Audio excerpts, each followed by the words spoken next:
This is It Was a Thing on TV. Spoiler number one is Dr. Lee frowns. It stinks. What is going on? What is going on? Episode 81, submission number 958. The Neighbors. The Neighbors aired on ABC Daytime from December 29th, 1975 to April 9th, 1976, for a total of 65 episodes.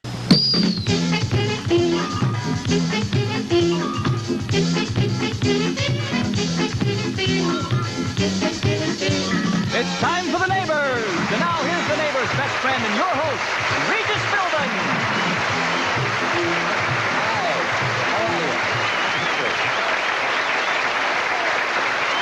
Ladies, thank you. Well, this episode isn't going to be just about the neighbors. It's going to be mostly about the neighbors, but It's not going to be about the Neighbors, the 2012 series. Yeah, No. obviously, there was a 2012 series. That's for another episode. and it's definitely not about the Australian series. That's going on for ages. No, we're That's not talking. We're not not going to be on this show. We're not talking about Kylie Minogue today. Call back tomorrow about Kylie Minogue. No, this is going to be about Regis Philbin's little endeavor in late 75 and early 76, and this is our tribute of sorts to Regis. If you heard the end of the last episode, the Noel Edmonds Show episode, we actually got news of Regis's passing while we were recording, and we made the executive decision at that time to reschedule what was going to happen this week to a later date. And we are doing a tribute to Regis this week, both in terms of the neighbors, but also I'm sure each of us has something we want to say about Regis, maybe something we remember or just something about him, because he is nothing short of a legend. Yeah, in fact, to call him a legend would just be a bit of a slight. He is. I mean, there's not going to be anyone like Regis. Oh He's no! Mr. Television. There's a reason why he's. I mean, for crying out loud, he's was probably on so much. I think he has the world record for. I mean, as we established a show or two ago, the Guinness World Records really doesn't mean much, but he does have the official world record for most hours on television. He does. He has or had, yes, absolutely. So what about this? The neighbors. Oh, boy. Oh. For all the good stuff, for every millionaire and every Live with Regis and Kathy Lee, you got to have one bad show. And man, was this that one bad show. The Joey Bishop show? Dial it back, man. Dial it back. Oh, come Dial on. it back. Dial it back. No. Oh, But boy. I mean, this was just. I want to say this was like part one of the two-part deal between Carruthers Company, Warner Brothers, and ABC. We'll talk about the second part on another show. But oh god, this was just so indicative of the era. You have two female neighbors. Instead of having a good old-fashioned kiki like we used to, they're playing for cash money, answering questions about a panel of three of their neighbors. This sounds amazingly like something that would come up. Is My Kind of Town on the list? I feel like My Kind of Town should be on the list. What is that? My Kind of Town is like Michael Davies' sort of love affair to small town America. Yeah, it was like 15 years ago. Yeah, of course that would be a Michael Davies joint. Mm-hmm. Well, I actually got a different take. I actually thought it was more like a mix of the Newlywed Game and Three's a Crowd, as well as, obviously neighbors being involved. Yeah, definitely. It was a little catty at times, not Three's a Crowd catty where you got the secretary going after the wife, but it did look very uncomfortable to say the least. It was. Yeah, again, so you have two female neighbors competing for cash by answering questions about a panel of 3 of their neighbors. So it's sort of like, it would sort of set the stage for either studs or love me not. The correct answers would score $25 in round 1, and then $50 in round 2, with the selected panelists earning $25 whether it was correct or not. Wait, not love me not. Mama no mama. Mama no mama, I sorry. I forgot it was an Italian joint before. But anyway. No, okay, I just had to chime in with that. Hey, love me not. That had Ross Schaefer in it. Yes, it did. Alex Trebek hosted the pilot, though. Oh my God. And that's where Mama no mama comes in. Mama, hey! Okay, so again, here's how we play the game. In round 1, you have our 2 warring neighbors, and I use the term jokingly, of course. They have to field questions about a panel of 3 of their neighbors. Regis read a statement about one of the 2 contestants. Contestants have to guess which contestant most of the panel felt that question applied to, and the correct answers are worth $25.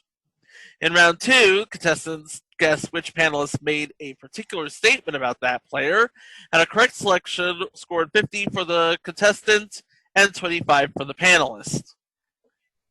In round 3, a statement would be read about one of the 2 contestants, made as a unanimous opinion by all 3 panelists. First player to buzz in and correctly choose the neighbor earned money. Choose the wrong neighbor, and the opposing neighbor won the money. Questions go to 50, then 100, 150, then 200, and then 300 for the 5th and final question. Player with the most money won a bonus prize. And that was the game. Wow. That will go down in history as the simplest explanation ever on this show. That's the episode. Good night, everybody. Yeah. But okay. Well, now hold on. Well, now you can see why we're gonna talk a little bit more about Regis, because there was not a lot of meat on the bone here. It really was like a kind of ripoff of Newlywed Game. Plus, there's a little Three's a Crowd, and you got a little bit of the cattiness that we talked about. It was indicative of the era. And it just came across as awkward. I mean, well, first off, I know it's maybe a little same with the Newlyweds, but, these are 5 neighbors, and unless you're in the same neighborhood as them, can you necessarily relate to them? Otherwise, you're just basically spreading gossip about your neighbors on nationwide television for not really high monetary stakes. No. And the winner gets a small prize of sorts, a small package of prizes like what you'd see on Newlywed Game, maybe a dinette or some appliances or stuff like that. I mean, they're not being heavily reimbursed for, spilling the dirt on their neighbors. No. Nope. Yeah, it's it's really one of the worst shows I've ever seen, and gosh, we haven't even gotten to the other episode this week. We'll stick around for that one. Boy. Oh yeah. Yeah. This show was it was bad as it was forgettable, and I bet you Regis would just, I don't know if he would love to just sweep it under the rug, because again, this is Regis Philbin at his most Regis Philbin-y. Again, 25 years earlier than The Obvious. But yeah, Regis was just a man of the people. He was. And it doesn't get much more popular, I guess, than Female Neighbors in the 1970s. Yeah. You're thinking, this was a show created for housewives, about housewives, by Bill Carruthers. Yeah. And again, I just can't. see what the interest was, because again, I don't have any sort of stake in the neighbors. They're people who are appearing on my TV screen for half an hour. And plus also, I'm just curious. Now, they had 5 neighbors on. Was that the same 5 neighbors on just for one episode, or was it for the entire week where they'd rotate, 2 people playing in the main part of the game each week? Because that would be a little more fair if you think about it. That'd be more fun. Yeah. It might be a little more fun, but it's more fair because the thing is, the 3 members of the jury, if you will, they didn't get many opportunities to get paid from what I saw. And they definitely didn't have a stake in the big prize at the end. No. So, yeah, I mean, that just reeks of a little unfairness. But, yeah, I mean, they could easily have had them on the whole week. And, I mean, that would make casting a lot easier. And as I mentioned earlier, there weren't really high stakes. So, okay, maybe somebody wins both prize packages on their show and may pick up, a couple $100 as a member of the jury or whatnot. It wasn't, it was, I don't know. I can't describe this. This was such crap. Yeah, it was really bad. Yep. This was basically trying to be the network version of Three's a Crowd. Before Three's a Crowd. Before Three's a Crowd. And lest we remind you, Chuck Barris is the king of schlock television in the 70s, and most people would say that Gog Show is Chuck Barris at peak Chuck Barris, but Three's a Crowd is basically the apex of the form. And I want to say he took what was wrong about the neighbors and just, did he make it better? Did he make it worse? Help me help you here, guys. Nothing could have made this better except cancellation. I mean, there's 2 episodes online, and it's a slog. It is really tough to get through them. Yeah. I will say this. I really liked the set. The sort of neighborhood type of set with the 3 neighbors sitting behind the 2 primary contestants on like a porch, and you had what looked like house fronts. I thought that was cute. I thought that was adorable, but that's like the only real redeeming factor of this show. Even the opening, you heard the opening, that's annoying. Yeah. That opening is better than what was used on the pilot. Yeah, on the pilot, they used a song called Pick a Little, Talk a Little from The Music Man. Yeah, and you've heard that. Family Guy has made fun of it, and it's been all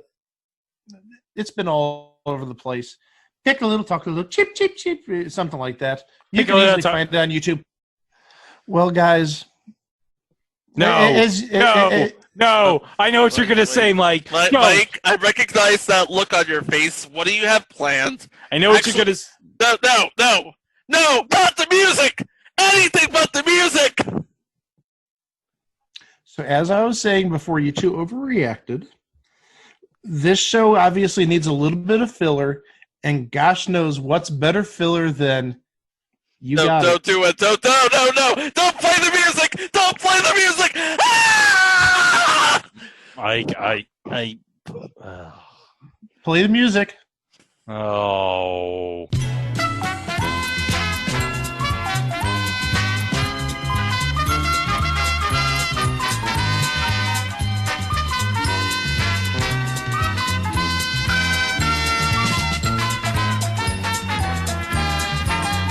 Okay, guys. Yes, there is something the neighbors related on eBay.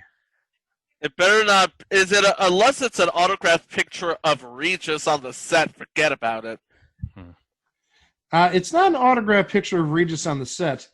It is just a press photo of the show, and I'll give you the details about it, except the price, obviously. Oh, this is dated January 6th of 1976.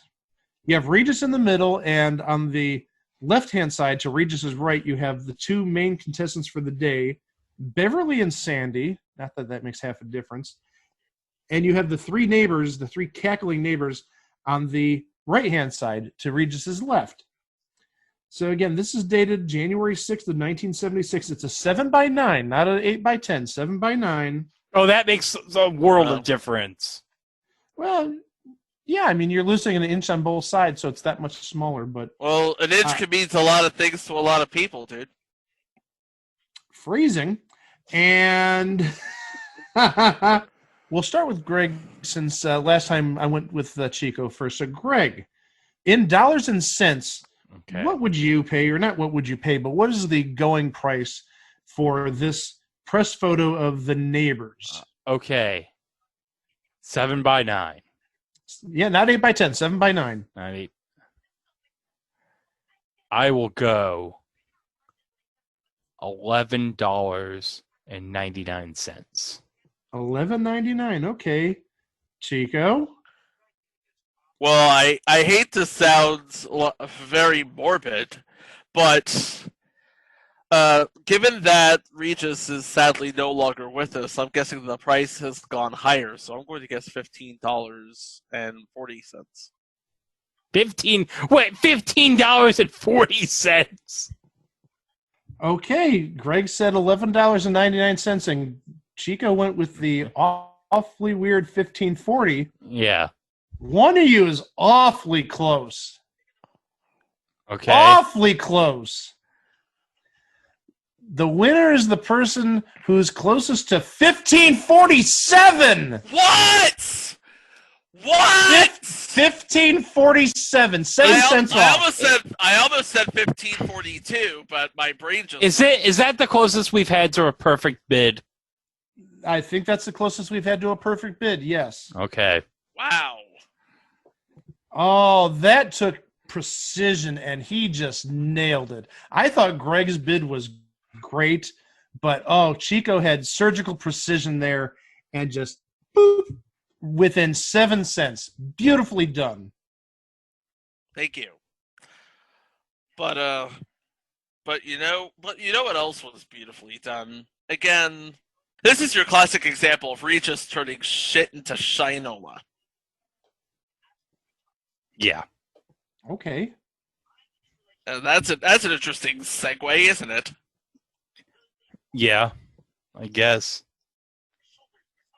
Because again, this is a guy who, again, comes from humble beginnings.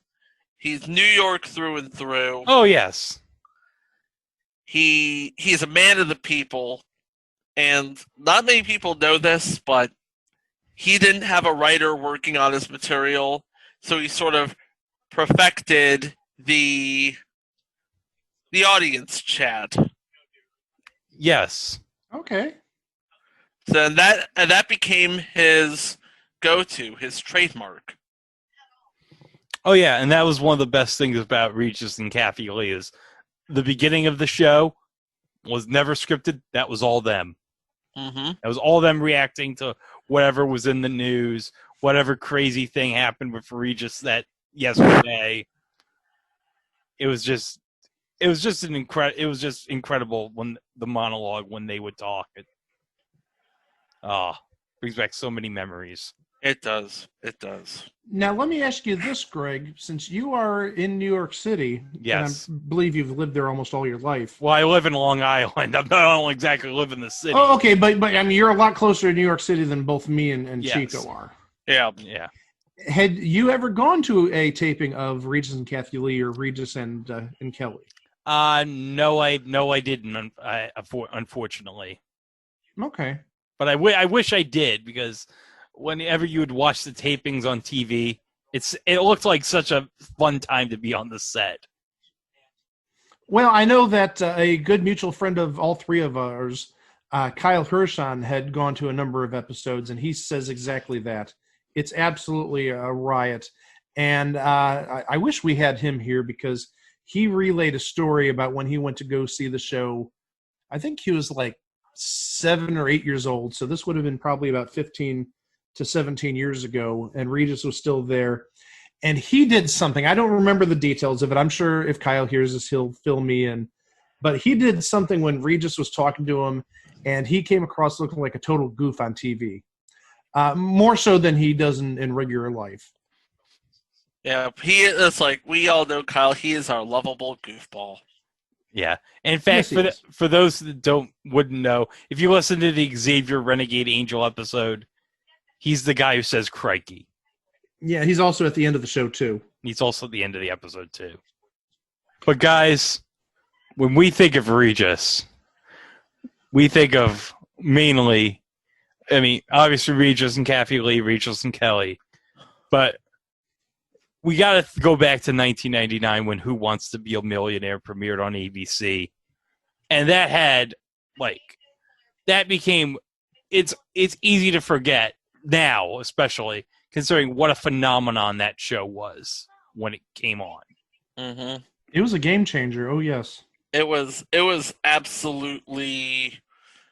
I mean, this turned game shows into an event. It changed how it was produced. It changed how it was run.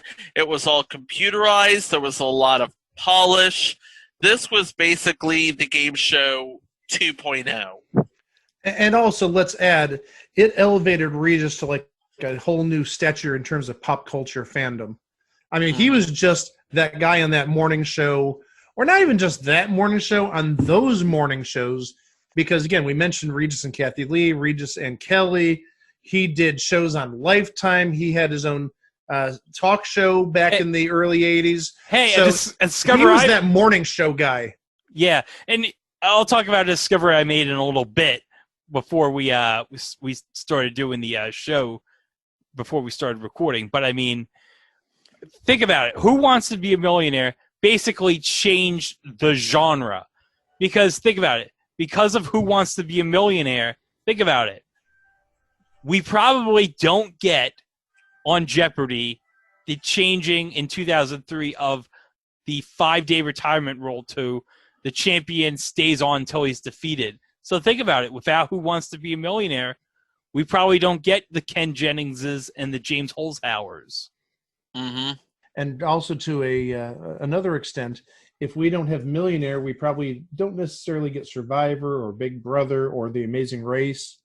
That sort of reopened that reality genre to include, competition shows, and we talked about some of the Millionaire wannabes back in 2000. But yeah, there'd probably be a lot of shows that wouldn't even be around, even TV shows that are on nowadays. Yeah, if it wasn't for Millionaire. Yeah, American Idol you can add to that list too. Uh-huh. And then you have, let's see, your Deal or No Deals, your 1 versus 100s, your reboots of both of them, The Wall on NBC right now, ABC's annual summer game show blocks. Yeah, you don't get those without Millionaire. You don't get those without Millionaire. No. And you might even be able to add like a Titan Games to that. That's true. So yeah, we talked about all the stuff with Millionaire and all that, but guys, we've been sharing a lot of YouTube clips of Regis over the years this week, and before we signed on this episode today, I found a clip of Regis interviewing Gene Rayburn while they're on exercise bikes. Oh, God. This was around 1985 when Gene was plugging Break the Bank.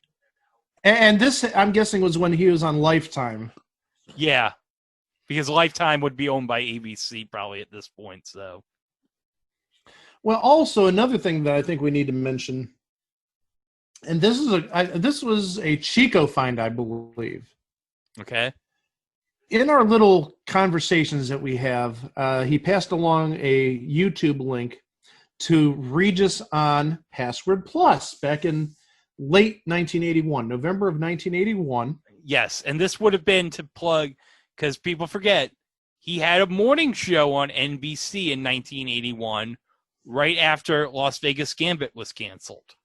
Right, yeah, and I mentioned that earlier in the show that he had his morning show. So yeah, a little bit of corporate synergy, and Greg was watching the episode and made a very astute observation, one that we posted on our Twitter account earlier this week. About 8 or 9 minutes in, they introduce a new contestant, and the new contestant happens to be, and I know Greg he lost it over this. I lost my Oh, shit. boy. Oh, yes. Chuck Wagner from previous installment Automan. Oh, yes. Play the clip. Just Yeah. play it. Just play it. All right, Rory, we've got some new competition for you. Let's welcome to Password Plus, ladies and gentlemen, Chuck Wagner. Hey, Chuck, good to see you. all right, nice to see you. Sit down there, Chuck. Whoa, thank you. Holy mackerel. Chuck's a big guy. Chuck means business. Yeah, Chuck. What do you do, Chuck? Well, I'm from a small town called Hartsville, Tennessee. Yeah. Population about 1,500, and I've been out here for about 3 years. Went to USC, and I'm a freelance masseur. Oh, you are? Does anybody need any work? I'd be afraid myself with Chuck. He's strong. Nah, Chuck could hurt you. Gentle. You're at SC? Is that I what was at SC, but I'm out. Oh, you're out now. I'm You out. sprung it, huh? I broke free. What are you going to do now, Chuck? I'm going to win a lot of money on Password Plus. I see. And he means it. And Regis gets a free massage. Whatever he wants if I win. Okay. And if he loses? Whatever he pays for. Oh, I see. All right. What can I say? Good luck, pal. Thank need you this. very much. All right. Thanks for giving me Chuck. And I believe it's Tom Kennedy, Tom or Regis, or maybe even both of them said, "Oh, you'd be a good actor. You're tall, handsome, good looking. You ought to get into acting." Lo and behold, a little over 2 years later, he's on Automan. And a little 2.5 years later, he's a panelist on Match Game Hollywood Squares. Among And- other shows. He was and on Tattletales, Tattletales. too. With Yeah, his he was- wife. And hey, Chuck Wagner's a damn good singer. Yes, he is. He is quite the lyric baritone. And he's a good dancer at Zippers. Oh, boy. Zippers! One day we're gonna have a T-shirt. That's if we ever have our own pro wrestling tees store. It's gonna be a picture of Mike saying "Zippers." Oh, boy. Well, beyond that, I'm sure we each have a memory of Regis that we want to share as we close out this show because we're filling at this point. Yeah. I'll start. I grew up with Regis. I remember him on his Lifetime show, and obviously we all grew up with him on Live with Regis and Kathy Lee and Live with Regis and Kelly. Maybe not necessarily grew up for at least two of us within the Live with Regis and Kelly era, but you get my point. My big takeaway, it was early on in Millionaire. I think it was the first series. Maybe it was the second series, but I believe it was the first. And I forget who was in the hot seat. But Regis has like the drama turned up to like 11. He's got the drama dialed up so high, the pregnant pauses, and the contestant says, "I'm a fat man, Regis. My heart can't take it. I'm just trying to help you sweat off a few pounds." I thought that was maybe the seminal moment where you realized, okay, Regis is like hilariously funny, number one, but also two, the people on the show are real. They're not, from the casting couch or, handpicked because of how they look. They're real, authentic people. And I think that really gave not just Regis, but also the show, the whole endeavor, a sense of authenticity. Yeah. They didn't take themselves too seriously. I mean, when you're talking about $1 million, you could have the timpani rolling in the background and you could have the lights dimmed and you could, build up all the drama like that, the pregnant pauses. But then for that to break the tension in the room was absolutely brilliant. Yeah, well, that was part of the allure of Who Wants to Be a Millionaire, and he says much at the beginning of the second season, or second series, before it became an actual series, was, these are real people. That was part of the allure. And the best thing about it is that Regis, because Regis, too, is a real person, and that's what he based his whole career around, is being a real person. Yeah, he's a man of the people. Mm-hmm. It's why he was so good at what he did, because he had absolutely zero pretense. And that's why he worked on that show. And the best part about it is, and I'm going to get into my little Regis moment, because I know we all talk about Who Wants to Be a Millionaire, and that's really good, but he did a lot of series television too. And he was basically himself. But there was one time where he was not himself, or maybe he was an exaggerated version of himself.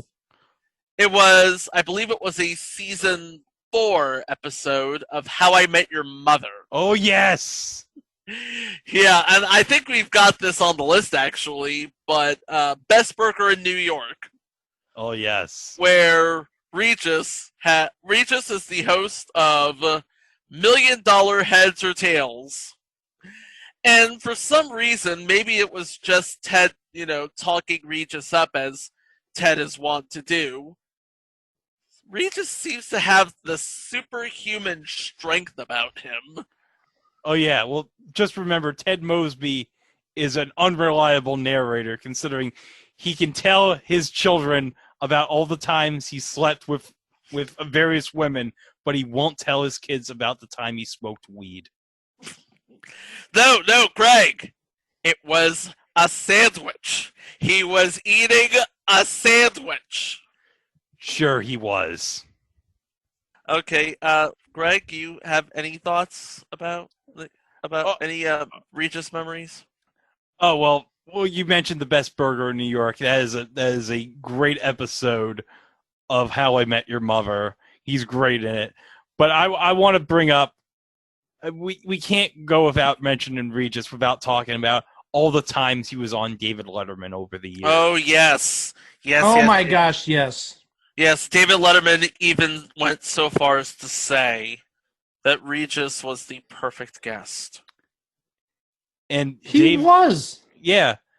And in fact, one of my favorite moments of all time was the famous episode of The Late Show after 9/11.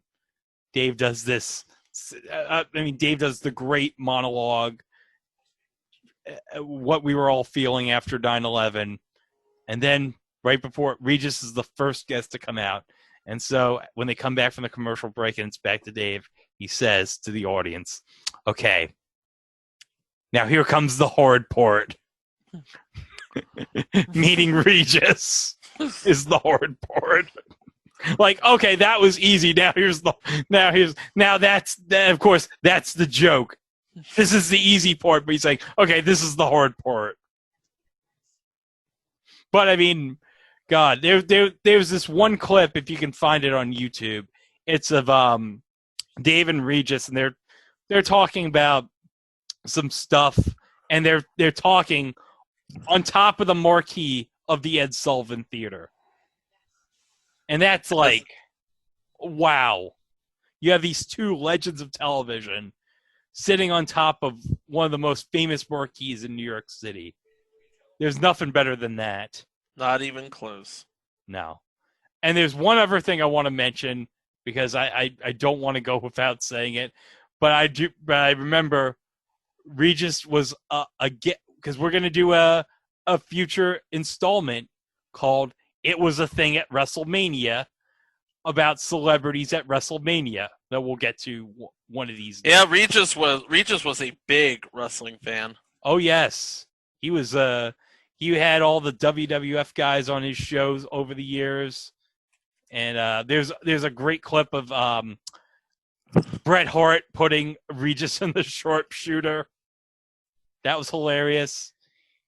He had Stone Cold on his show. God, it was incredible. But one of my favorite moments is WrestleMania 7. He is the guest announcer with Gorilla Monsoon and Bobby the Brain Heenan for the main event between Hulk Hogan and Sergeant Slaughter. And Regis is so great. He's like, "Oh my God, Grill! Can you believe this? I'm at the main event of WrestleMania. It's the Hulkster. I can't believe this." In like his typical Regis way, announcing the match. Like, he's like, out of control. This Sergeant Slaughter. He's out of control. I mean, come on, Gilman. Can you believe this? I'm at WrestleMania. I'm going to add one more thing to the Regis list, especially, and this is related to Letterman. I think it was about 15 years ago at this point, maybe even a little bit longer, maybe even a little less, maybe 14 years ago. It was sometime in the mid-2000s. Regis appeared on Letterman as a singing guest. Yes. Yes. Because remember, Regis. He too is a very good lyric baritone. Yeah, and I mean he's multi-talented. We obviously knew that. He was on as a singing guest, and this is Christmas time. He actually released that year an album of Christmas songs that year. I remember that. I remember him doing a duet with the president. Well, he was just some guy from Queens at the time. And I'm like, yeah, who knew? Anyway. Yeah, that didn't age terribly well. No, it did not. But, I did want to throw in that a certain 45th president appeared in a cameo because... Oh, wait, hold on, Michael. You mean the 44th occupant? Okay, 44th occupant. Yes, I see what you did there. Because for some reason we count Grover Cleveland as two different people. Okay. Yeah. Well, yeah, and all emails should be sent to Greg at It Was a Thing on TV. Hey, I am just being technical, folks. This is my 2000. The Millennium actually started in 2001. He's not wrong. So as I was saying to the nice people, Regis was singing Rudolph the Red-Nosed Reindeer. And, at the end, they had that person at the end say, Rudolph, you're hired. I forget which reindeer. You're fired. And I'll be the first person to admit it. The very next day, I went on Amazon and I ordered that CD. I have the Regis Philbin Christmas album on CD. It's a good listen. It's a really good listen. If you can get by, if you can get past the end of Rudolph the Red-Nosed Reindeer, it's a very good listen. If you can get by the end of Rudolph the Red-Nosed Reindeer, sung by John Doe. Yeah. And also if you can sort of get by the overtones in Baby It's Cold Outside. That's another song that didn't age terribly well. No, it did not. No. But yeah, that was my one takeaway is after hearing Regis on Letterman, I got that CD, and that's been a staple in my Christmas music collection for 15 years now, or thereabouts. And I only have mild regrets. Only mild regrets? Well, again, there's two songs that I think we could do without. But, I mean, again, he's multi-talented, and, I mean, it sort of fits the bill of my Christmas music collection because I have, like, half traditional and half corny. And this definitely falls in the corn side. Yeah, I will say this. No Christmas music collection is complete without the Go-Go's singing, I'm going to spend my Christmas with a Dalek. I was going to say no Christmas music collection is complete without Shatner Claus. And yes, I have that too. Just two recommendations from Uncle Mike and Uncle Chico. What about all the songs from A Colbert Christmas? And Uncle Greg. But guys, do you remember the Who Wants to Be a Millionaire computer games? Oh, of course. Oh, yes. They it's like they started out really good with Jellyvision developing them, and then Ludia got the license, and they were okay. And now it seems like they're coming out with another one later this year. They are? They are. Oh, yeah. Oh, that just broke a couple of days ago, and there's some screenshots, and not even kidding, It looks like it's a PS2 or maybe a PS3 game at best. Yeah. Is this going to be on Switch or something? Yes, it's going to be on Switch or something. Okay. It's also going to be on. And the other, and Yeah. PS4, I believe. I don't think PS5 necessarily. That's not coming out till Christmas. No, they're not going to put any of that budget stuff on PS5 till I'm going to tell you right now, I got my money for the PS5, but continue. But yeah, it's going to be on PS4, I would assume, not necessarily PS5 at this point, and Xbox One. That's gonna be. But I mean, the Millionaire Computer games, those were great times. I think my aunt from Colorado one year got me the Millionaire Sports Edition for Christmas. Well, it's actually really impeccable timing because if this was any normal year, myself and Chico would not be here right now. Mm-hmm. Not to bring up any sort of regrets or stuff that we can't really control, but we would both be in Vegas now, and that reminds me of last year because a very close friend of the trivia and game show communities, Ed Toutant, passed away about a year and a half ago at this point, maybe even closer to 2 years ago. I think it was like November or December of 18 or so. Yeah, I was around that. And at last year's event, good friend of his, trusted friend of his, Paul Bailey, basically, I don't want to say gave away all his stuff, but gave away with the condition that if you can afford to donate money towards a cause, donate money and we'll let you take what you want. And sure enough, we pretty much loaded up. But the thing of it is, it's like I got like all this stuff, but and Mike will attest to this.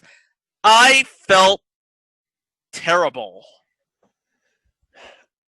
You had mixed feelings. I mean, it's good that this stuff was salvaged to people who will thoroughly enjoy and take care of the stuff.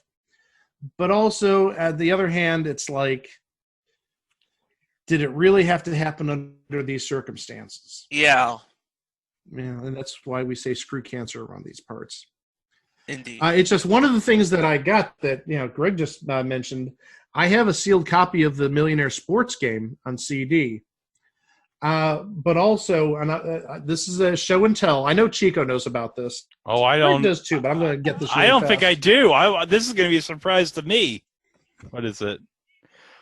Oh yeah, baby. Wait. Not just that. Oh, yeah. Wait. Not just that. Oh, wait, yeah. there's more. Wait, there's more. Wait, there's more. He's He's out of control. Wait, Mike there's Klaus more. is out of control. There's more. AKA, And also, if you want to play at home, there's 2 blanks. 2 blanks. For those that Somebody stop Mike Klaus. He's out of control. For those who aren't on Zoom, Mike is showing all the checks Regis would have for Ed in his Millionaire episode. But one thing, and 2 blanks. 2 blanks, but and 2 blanks too. One thing there's 7 checks here. So Mike, I did notice when you showed Ed's checks there, they had the date of 1/31/01. So I'm curious, were those from his original? Because for those of you who don't know, Ed did win the $1 million on Who Wants to Be a Millionaire, and I guess you can tell that story right now, Mike. Okay, so what the story is, Ed Toutant originally appeared on the show January 28th and the 31st of 2001. So he was a carryover contestant. Mm-hmm. And he lost on a badly written question. I think it was at like the $16,000 range, maybe $8,000. It definitely was not $32,000. It was below the second safety area. And due to this faulty question, he was invited back on the show on September 7th of 2001. So we're talking 4 days before 9/11. And he won what would have been the value of the escalating jackpot at that time, because if you remember, the show added $10,000 to the top prize for every contestant that didn't win the $1 million. Yeah. So Kevin Olmsted won the big jackpot in April of 2001 for a total of $2.18 million. But since Ed's faulty question was in the middle of this run, they said, you know what? We're not going to let you play for $1 million, even though that was all said and done. Since this was during the escalating jackpot days, we're going to let you come and play for how much you would have properly been playing for, which was $1.86 million. And lo and behold, Ed Toutant won the $1.86 million.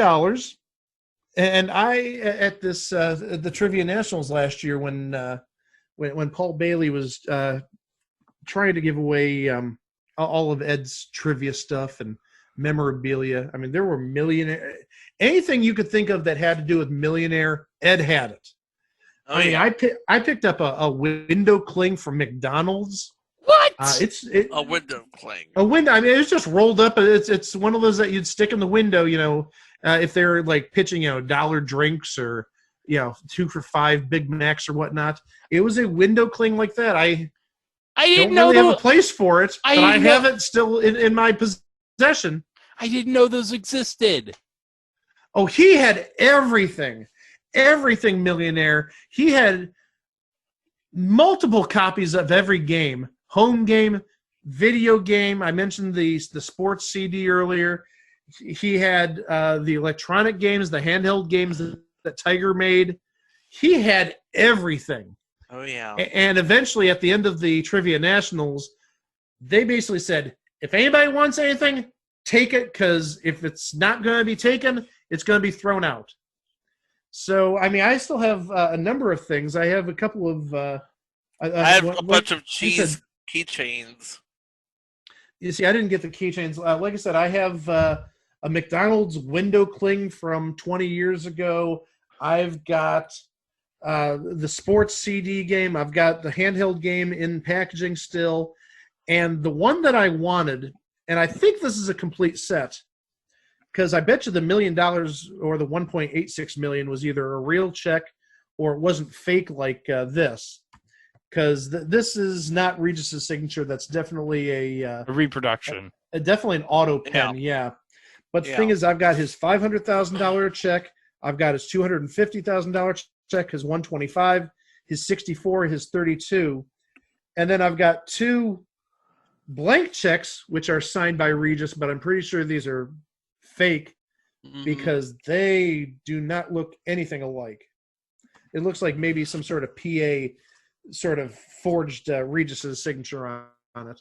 So that's my sort of millionaire takeaway. I mean, Ed Toutant was a hell of a guy, number one, but also just the legacy. His generosity is, or was, and it still is if you think about it, overwhelming. Because, I mean, even since his passing in November of 2018, he's done a lot of good in terms of his philanthropy, in terms of different charities associated with his name. Yeah, he's a legend, to say the least. And the world is a lot less bright without him. Yeah. Same could be said for Regis, actually. Yeah. Oh, absolutely. Well, guys, I know that's sort of a downer to end the show, but I think it was good to reflect upon some of these memories. And, I mean, maybe doing The Neighbors isn't necessarily justice for him, but, well, again, for every good show, you know, you got to have a clunker in there. Yeah, I mean, Who Wants to Be a Millionaire? Live with Regis and Kathy Lee. So many things. Before, America's Got Talent. America's Got Talent. $1 Million Password. Yeah, but yeah, all of those things made Regis an icon. But The Neighbors, it was just a thing on TV. And I think for obvious reasons, we're going to skip the plugs this week, and we'll just say thank you for taking time out of your schedule to listen to our little tribute to Regis, and we'll be back later on this week with another episode of It Was a Thing on TV. Thanks very much for listening. I'm going to trust them and go with B, kilobytes. Final answer? Final answer. I'm a fat man, Regis. My heart can't take it.